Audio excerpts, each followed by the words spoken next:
नमस्कार दोस्तों, आपका एक बार फिर से स्वागत है आपके अपने YouTube चैनल TR पे। हम लोग जो टॉपिक पढ़ रहे थे वृत्त व चक्रीय चतुर्भुज, इसका ये सेकंड वीडियो है। सेकंड वीडियो बनने में काफी टाइम हो गया, तो हम बस उसके आगे स्टार्ट करेंगे जो हम लोगों ने पढ़ रखा था। तो हम लोगों ने पहले जो वीडियो में था वो काफी बेसिक डिटेल्स पढ़ ली हैं।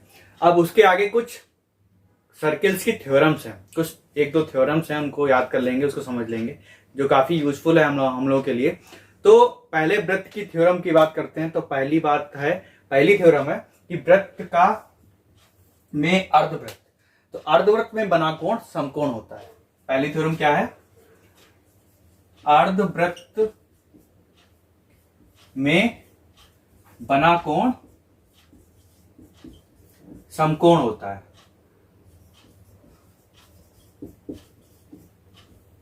समकोण होता है। तो पहली थ्योरम हमें है अर्धवृत्त में बना कोण समकोण होता है। तो अर्धवृत्त क्या है? हम लोगों ने पिछली क्लास में देखा था।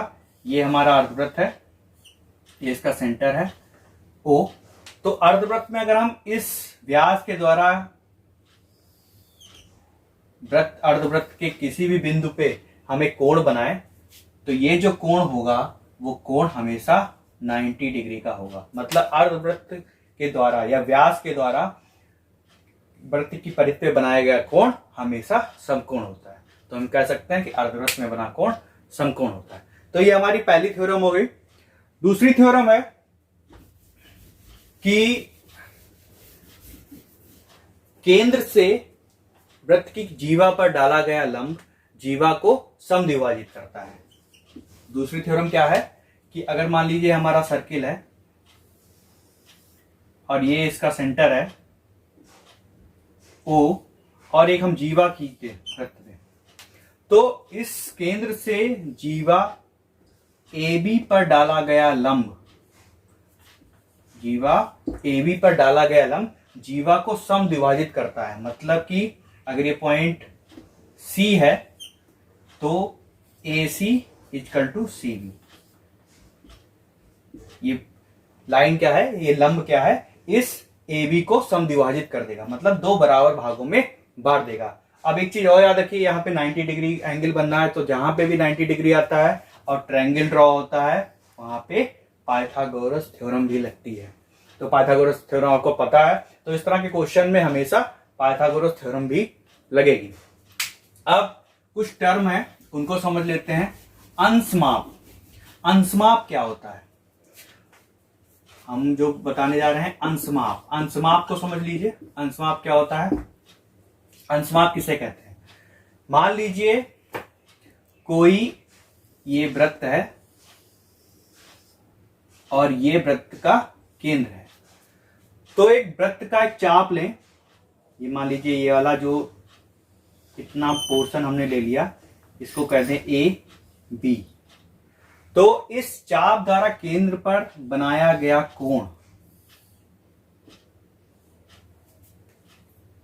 इस चाप द्वारा इस केंद्र वृत्त के केंद्र पर बनाया गया कोण अंशमाप कहलाता है। क्या कहलाता है? इस कोण को क्या कहलेंगे? अंशमाप। इस वृत्त का, एक त्रिज्यखंड का, इस चाप का चाप द्वारा केंद्र पर बनाया गया कोण अंशमाप कहलाता है। तो अंशमाप में हम बात करें अगर अर्धवृत्त का अंशमाप, ये हमारा अर्धवृत्त हो गया, तो ये यहां पे कोण कितना बना रहा है? अर्धवृत्त, ये जो चाप है या अर्धवृत्त है, ये केंद्र पर कितना कोण बनाएगा? 180 डिग्री। इसी तरह पूरे वृत्त की बात करें तो पूरा वृत्त, संपूर्ण वृत्त की बात करें तो संपूर्ण वृत्त में जो चाप अगर ले लें, पूरा वृत्त है, तो इसके द्वारा केंद्र पर बनाया गया कोण कितना होगा? 360 डिग्री। ठीक है, तो अर्धवृत्त का अंशमाप 180 डिग्री होता है और पूरे वृत्त का अंशमाप 360 डिग्री होता है। एक टर्म और है, वो है अंतर्गत कोण। अंतर्गत कोण किसे कहते हैं?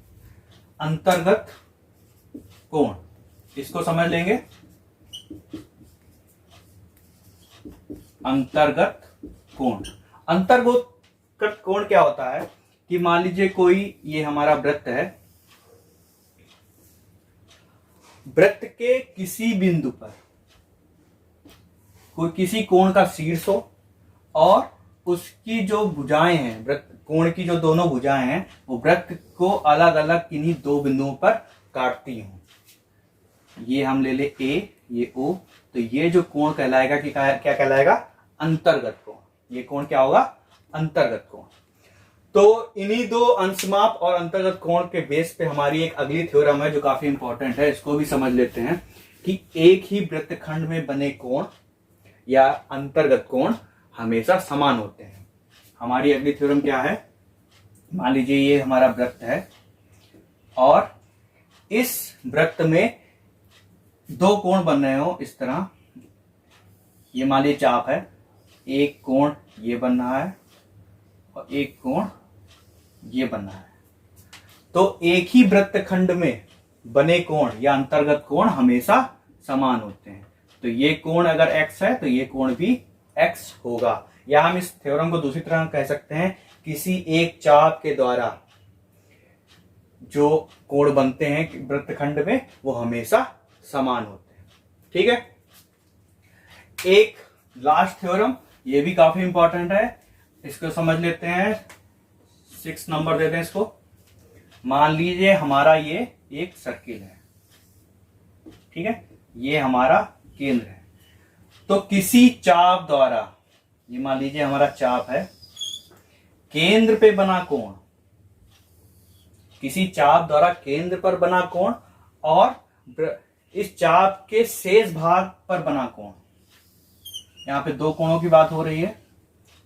ये कोण, इसको नाम देते हैं कोण ए, इसको बी पॉइंट दे देते हैं सी। किसी चाप द्वारा केंद्र पर बना कोण शेष वृत्त के भाग पर बने कोण का दुगना होता है। मतलब कि अगर ये कोण x है तो ये कोण 2x होगा। किसी एक चाप द्वारा केंद्र पर बना कोण वृत्त के शेष भाग पर बने कोण का दुगना होता है। ठीक है। तो ये मेनली 4 थ्योरम हो गए कि अर्धवृत्त में बना कोण समकोण होता है, केंद्र पर किसी चाप द्वारा केंद्र पर बना कोण वृत्त के शेष भाग पर बने कोण का दुगना होता है। दूसरी थ्योरम, केंद्र से किसी जीवा पर डाला गया लंब जीवा को समद्विभाजित करता है और एक ही वृत्तखंड के कोण हमेशा समान होते हैं। तो ये 4 थ्योरम हम लोग को याद करनी है, जो हम लोगों ने पिछली क्लास में पढ़ा था। वो बेसिक्स की क्लास 6 की पूरा सिलेबस वृत्त का कवर हो रहा था, और ये जो आज हम पढ़ रहे हैं ये क्लास 7 की पूरी क्लास है। तो एक क्वेश्चन ले लेते हैं और ये क्वेश्चन आपको लगा के मुझको भेजना है। तो क्वेश्चन क्या है, और ये जितना ये क्वेश्चन जो दे रहे हैं वो आज की थ्योरम्स पे ही बेस्ड है। तो मान लीजिए केंद्र O है और एक कोण, एक त्रिभुज ऐसे बन रहा है AB, और एक हमारा ये त्रिभुज बन रहा है C। अगर ये कोण M है, ये कोण N है, मतलब कोण ACB = M, कोण OAB = N, तो आपको बताना है एंगल M + N की वैल्यू क्या होगी। क्वेश्चन क्या है, हमारा एंगल C जो है M है और ये जो OAB एंगल है वो N है, और हमें बताना है एंगल M + N की वैल्यू क्या होगी।